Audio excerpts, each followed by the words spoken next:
Hello children, how are you? I hope all of you are fine and safe at your home. Today I will teach class 6 English grammar chapter 10. Name of the chapter is Simple Tenses Present, Past, Future. Rewrite the following sentences using tenses given in the brackets. The grocer will bring fresh vegetables. Simple present. The grocer brings fresh vegetable. Simple past. The grocer brought fresh vegetable. Ruchi has a new pair of jeans. Simple past. Ruchi had a new pair of jeans. Simple future. Ruchi will have a new pair of jeans. The old woman lived alone. Simple present. The old woman lives alone. Simple future. The old woman will live alone. Now let's learn simple tenses. The simple tense of verb tells us the time of an event or action. The simple tense of verb tells us the time of an event or action in present, past and future. The simple present tense is used for a repeated or a habitual action. Why is simple present tense used? It is used for a repeated or a habitual action. Usage of simple present tense. The simple present tense is used to talk about a general truth. It is used to talk about a general truth. For example, Lata Mangeshkar is a famous singer. It is a general truth that Lata Mangeshkar is a famous singer, popular singer. A routine, custom, action or habit. Simple present tense is used for a routine which is in our routine, in our daily routine. Custom, action or habit. Example, I brush my teeth before going to sleep. It is a routine, it is a habit. So for this simple present tense is used. A thing that holds true at the moment. The thing which is true at the moment. Example, it is extremely hot. It is a true statement. At that moment it is really extremely hot. For this simple present tense is used. Formation of simple present tense. When a subject of a root verb is singular, he, she, it, we add s, or ies to it. For example, Rohan runs, she teaches. With third person singular subject.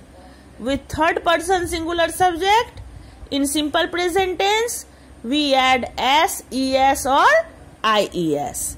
Here you see the example, Rohan runs, she teaches. When the subject is plural, means more than one. Singular means only one and plural means more than one.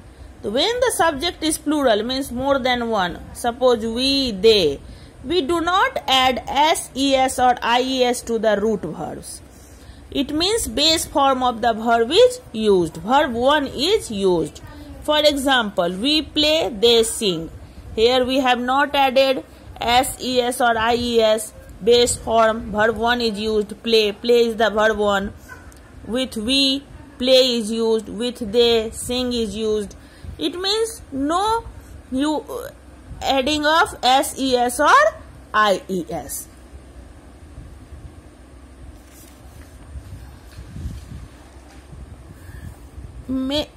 Making negative and interrogative sentences in simple present tense.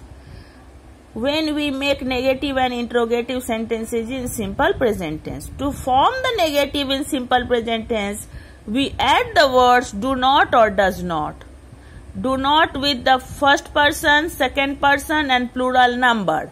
Does not with third person singular number.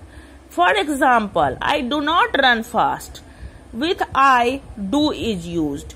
He does not run the marathon. With he, does is used. In this way, do is used with first person, second person and plural number, means more than one. And does is used with third person singular number, he, she, it. To form the interrogative in simple present tense, the word do or does is added to the verb. For example, do you run in the morning? Does he run for the marathon? So do you have seen, it is used for first person, second person and more than one, and does is used for third person singular number. With negative, do, does after not, and in interrogative, do, does after subject, then verb, then object. Today we have learnt about what is simple present tense and the formation of simple present tense, use of simple present tense, as well as making negative and interrogative sentence in simple present tense. Thanks.